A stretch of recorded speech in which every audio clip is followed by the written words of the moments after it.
चुनाव 2024 का छठवां चरण खत्म हो चुका है और चुनाव खत्म होते ही इसका एक ताजा सर्वे ओपिनियन पोल निकाल कर आया है।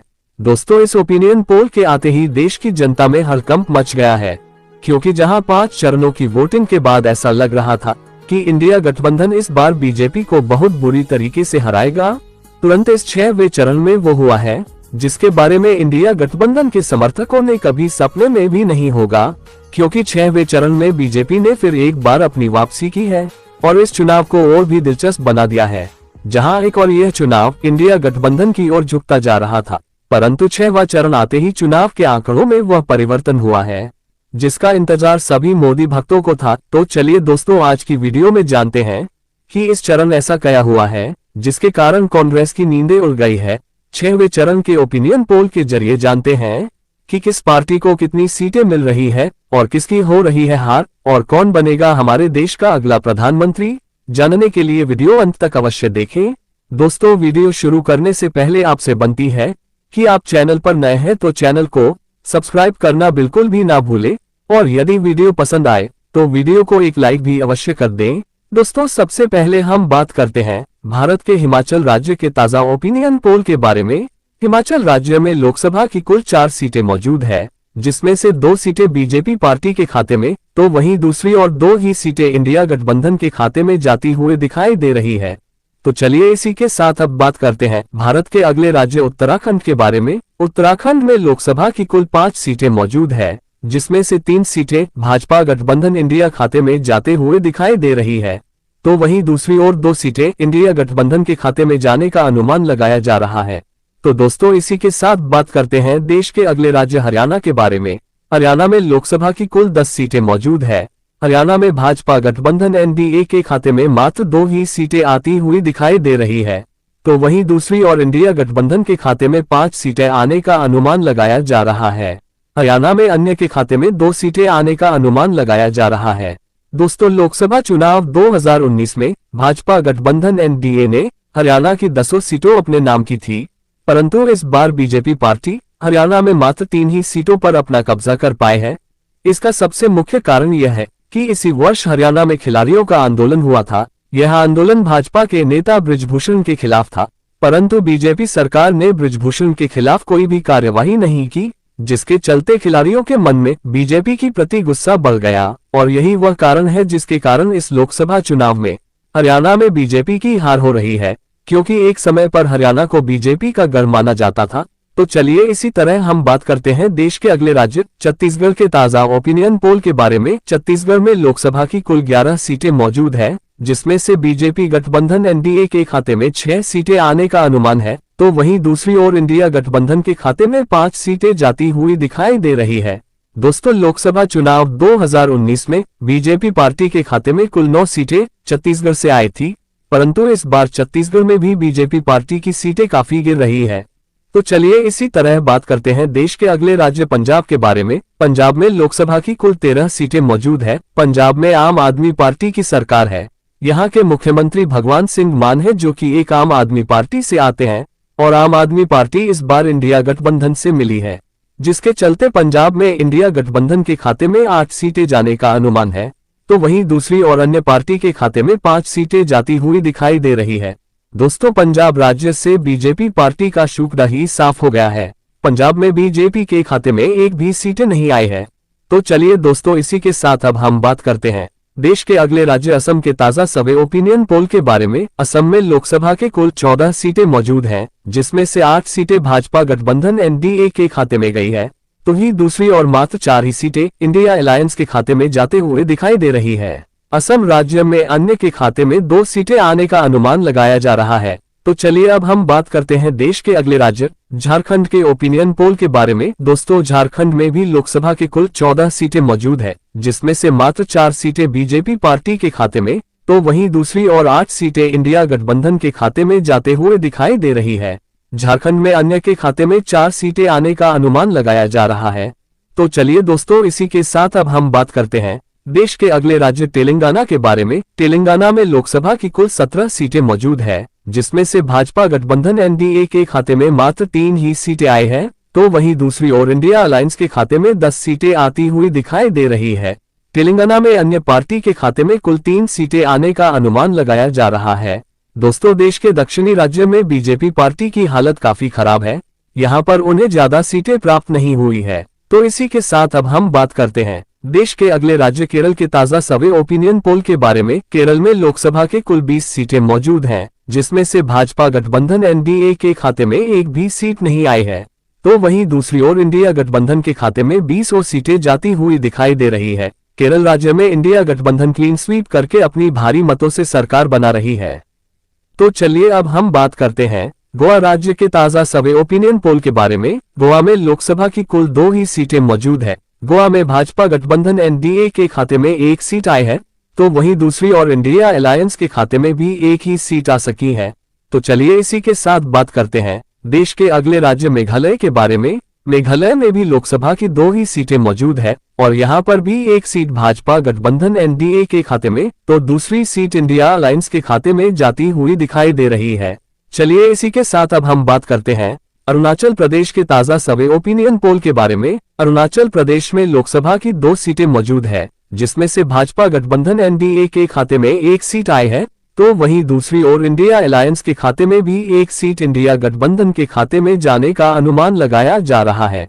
तो चलिए दोस्तों अब हम बात करते हैं त्रिपुरा राज्य के ओपिनियन पोल के बारे में। त्रिपुरा में लोकसभा के कुल 2 सीटें मौजूद है और यहाँ पर दोनों ही सीटें भाजपा गठबंधन एनडीए के खाते में जाते हुए दिखाई दे रही है। तो चलिए अब हम बात करते हैं देश के अगले राज्य मणिपुर के ओपिनियन पोल के बारे में। मणिपुर में लोकसभा की कुल 2 सीटें मौजूद है। मणिपुर की दोनों ही सीटों पर इंडिया गठबंधन ने अपना कब्जा कर लिया है। तो चलिए हम बात करते हैं देश के अगले राज्य उड़ीसा के ताजा सर्वे ओपिनियन पोल के बारे में। उड़ीसा राज्य में लोकसभा के कुल 21 सीटें मौजूद है, जिसमें से भाजपा गठबंधन एनडीए के खाते में 8 सीटें आई है, तो वहीं दूसरी ओर इंडिया गठबंधन के खाते में मात्र 2 ही सीटें आ सकी हैं। दोस्तों, उड़ीसा में अन्य पार्टी के खाते में कुल 11 सीटें आती हुई दिखाई दे है। उड़ीसा राज्य में अन्य पार्टी काफी अच्छी स्थिति में दिख रही है। तो चलिए इसी के साथ बात करते हैं आंध्र प्रदेश राज्य के ताजा सर्वे अधिनियम पोल के बारे में। आंध्र प्रदेश में लोकसभा की कुल 25 सीटें मौजूद है, जिसमें से 4 सीटें बीजेपी पार्टी के खाते में गई है, तो ही दूसरी ओर मात्र 2 ही सीटें इंडिया गठबंधन के खाते में जाती हुई दिखाई दे रही है। आंध्र प्रदेश में अन्य पार्टी के खाते में सबसे ज्यादा 19 सीटें आने का अनुमान लगाया जा रहा है। तो चलिए अब बात करते हैं देश के अगले राज्य नागालैंड के ताजा सर्वे ओपिनियन पोल के बारे में। नागालैंड में लोकसभा की एक ही सीट मौजूद है और यह एक सीट बीजेपी गठबंधन एनडीए के खाते में जाते हुए दिखाई दे रही है। तो दोस्तों, इसी के साथ आगे बात करते हैं राजस्थान राज्य के बारे में। राजस्थान में लोकसभा की कुल 25 सीटें मौजूद है। राजस्थान में भाजपा गठबंधन एनडीए के खाते में 15 सीटें जाते हुई दिखाई दे रही है, तो वहीं दूसरी ओर इंडिया गठबंधन के खाते में 10 सीटें आने का अनुमान है। दोस्तों, राजस्थान में भाजपा गठबंधन एनडीए इंडिया अलायंस को हराता हुआ नजर आ रहा है। लोकसभा चुनाव 2019 में भाजपा गठबंधन ने राजस्थान में कुल 24 सीटें अपने नाम की थी, परंतु इस बार राजस्थान में बीजेपी की सीटें 24 से घटकर 19 हो गई है। तो चलिए इसी के साथ हम बात करते हैं गुजरात राज्य के ताजा सर्वे ओपिनियन पोल के बारे में। गुजरात में लोकसभा के कुल 26 सीटें मौजूद है। दोस्तों, हम आपको बताना चाहते हैं कि गुजरात को बीजेपी पार्टी का गढ़ कहा जाता है, क्योंकि प्रधानमंत्री नरेंद्र मोदी और अमित शाह दोनों यहां से ही आते हैं और ऊपर से प्रधानमंत्री नरेंद्र मोदी सन 2002 से यहां के मुख्यमंत्री भी रह चुके हैं। इसलिए गुजरात में बीजेपी का पगड़ा और भी ज्यादा मजबूत हो रहा है और इसलिए चलते लोकसभा चुनाव में भाजपा गठबंधन एनडीए के खाते में कुल 21 सीटें आए हैं, तो वहीं दूसरी ओर मात्र 5 ही सीटें इंडिया अलायंस के खाते में जाते हुए दिखाई दे रही है। दोस्तों, एक बार फिर बीजेपी पार्टी गुजरात को अपना गढ़ बनाने में कामयाब हो गई है। तो चलिए इसी के साथ हम बात करते हैं देश के अगले राज्य कर्नाटक के ताजा सर्वे ओपिनियन पोल के बारे में। दोस्तों, कर्नाटक में लोकसभा के कुल 28 सीटें मौजूद है और यहाँ पर बीजेपी और कांग्रेस पार्टी दोनों ही आमने सामने की लड़ाई लड़ रहे हैं। आंध्र प्रदेश में दोनों ही पार्टियों के खाते में 14 सीटें आती हुई दिखाई दे रही है। आंध्र प्रदेश में दोनों ही पार्टियों के बीच कड़ी टक्कर देखी जा रही है। दोस्तों, ऐसा माना जाता है कि जब भी कांग्रेस और बीजेपी का आना सामना हुआ है, तो उस लड़ाई में हमेशा बीजेपी ही विजय होती है, परंतु इस लोकसभा चुनाव में कांग्रेस पार्टी बीजेपी को कड़ी टक्कर देती हुई दिखाई दे रही है। दोस्तों, इसी के साथ अब हम करते हैं मध्य प्रदेश राज्य के ताजा सर्वे ओपिनियन पोल के बारे में। मध्य प्रदेश में लोकसभा की कुल 29 सीटें मौजूद है, जिसमें से 19 सीटें भाजपा गठबंधन एनडीए के खाते में, तो वहीं दूसरी ओर मात्र 10 सीटें इंडिया अलायंस के खाते में जाती हुई दिखाई दे रही है। दोस्तों, मध्य प्रदेश में बीजेपी की सरकार है। यहाँ के मुख्यमंत्री मोहन यादव है, जो कि बीजेपी पार्टी से ही आते हैं। तो इसी के साथ हम बात करते हैं देश के अगले राज्य तमिलनाडु के ताजा सर्वे ओपिनियन पोल के बारे में। तमिलनाडु में लोकसभा की कुल 39 सीटें मौजूद है, जिसमें से 2 सीटें भाजपा गठबंधन एनडीए के खाते में गई है, तो दूसरी और 35 सीटें इंडिया अलायंस के खाते में जाते हुए दिखाई दे रही है। तमिलनाडु में इंडिया गठबंधन बीजेपी पार्टी को बहुत बुरी तरीके से हरा रही है। तमिलनाडु में अन्य पार्टी के खाते में भी 2 ही सीटें आ रही है। तो दोस्तों, अब हम बात करते हैं देश के अगले राज्य बिहार के ताजा सर्वे ओपिनियन पोल के बारे में। बिहार में लोकसभा की कुल 40 सीटें मौजूद है, जिसमें से भाजपा गठबंधन एनडीए के खाते में कुल 16 सीटें आए हैं, तो वहीं दूसरी ओर इंडिया गठबंधन के खाते में 23 सीटें आने का अनुमान लगाया जा रहा है। दोस्तों, बिहार राज्य में इंडिया गठबंधन बीजेपी पार्टी को हराती हुई दिखाई दे रहा है। तो चलिए इसी के साथ अब बात करते हैं पश्चिम बंगाल राज्य के बारे में। पश्चिम बंगाल में लोकसभा के कुल 42 सीटें मौजूद हैं, जिसमें से भाजपा गठबंधन एनडीए के खाते में 10 सीटें आने का अनुमान है, तो वहीं इंडिया गठबंधन के खाते में मात्र 2 ही सीटें आई है। पश्चिम बंगाल में ममता बनर्जी की पार्टी टीएमसी के खाते में सबसे ज्यादा 30 सीटें आने का अनुमान लगाया जा रहा है। दोस्तों, हम आपको बता दें कि ममता बनर्जी वैसे तो इंडिया गठबंधन का ही एक हिस्सा है, परंतु वे पश्चिम बंगाल में अकेले ही चुनाव लड़ रही है और बहुत अच्छी तरीके से अपनी सत्ता बना रही है। चलिए इसी के साथ अब हम बात करते हैं देश के अगले राज्य महाराष्ट्र के ताजा सर्वे ओपिनियन पोल के बारे में। महाराष्ट्र राज्य भारत का उत्तर प्रदेश के बाद सबसे ज्यादा लोकसभा सीटों वाला राज्य है।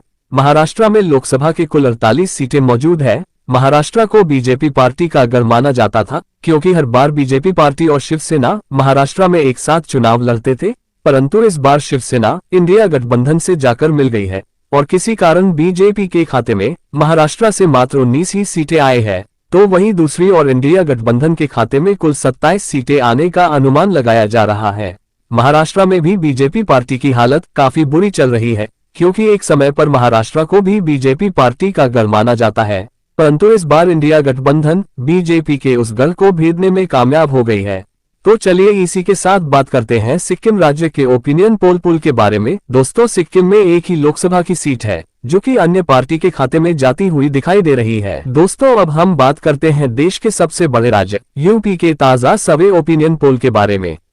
इसी के साथ अब बात करते हैं मिजोरम के बारे में। मिजोरम में लोकसभा की एक ही सीट मौजूद है और वह सीट भी अन्य पार्टी के खाते में जाती हुई दिखाई दे रही है। तो चलिए अब बात करते हैं देश के अगले राज्य उत्तर प्रदेश के लोकसभा सीटों के बारे में। दोस्तों, उत्तर प्रदेश भारत का सबसे ज्यादा लोकसभा सीटों वाला राज्य है और ऐसा माना जाता है कि जो भी पार्टी उत्तर प्रदेश में बहुमत के साथ जीतती है, तो अक्सर केंद्र में उसी पार्टी की सरकार बनती है। दोस्तों, उत्तर प्रदेश में लोकसभा की कुल 80 सीटें मौजूद हैं, जिसमें से भाजपा गठबंधन एनडीए के खाते में कुल 42 सीटें आने का अनुमान है, तो वहीं दूसरी ओर इंडिया गठबंधन के खाते में 38 सीटें जाती हुई दिखाई दे रही हैं।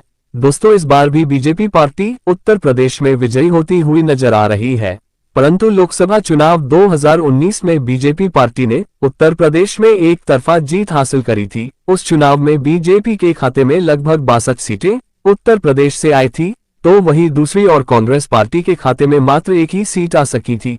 तो चलिए इसी के साथ अब हम बात करते हैं देश की राजधानी दिल्ली के ताजा सर्वे ओपिनियन पोल के बारे में। दोस्तों, दिल्ली में लोकसभा की कुल 7 सीटें मौजूद हैं, जिसमें से 3 सीटें बीजेपी पार्टी के खाते में जाती हुई दिखाई दे रही है, तो वहीं दूसरी ओर 4 सीटें इंडिया अलायंस के खाते में 4 सीटें आने का अनुमान लगाया जा रहा है। तो चलिए दोस्तों इसी बात करते हैं जम्मू कश्मीर राज्य के बारे में। दोस्तों, जम्मू कश्मीर लोकसभा में कुल 5 सीटें मौजूद हैं और यहां पर 2 सीटें भाजपा गठबंधन एनडीए खाते में जाते हुए दिखाई दे रही है, तो वहीं दूसरी ओर 3 सीटें इंडिया अलायंस के खाते में जाने का अनुमान लगाया जा रहा है। दोस्तों, ये पहली बार है जब जम्मू कश्मीर में लोकसभा के चुनाव हो रहे हैं। यहाँ के युवाओं ने पहली बार प्रधानमंत्री के लिए वोट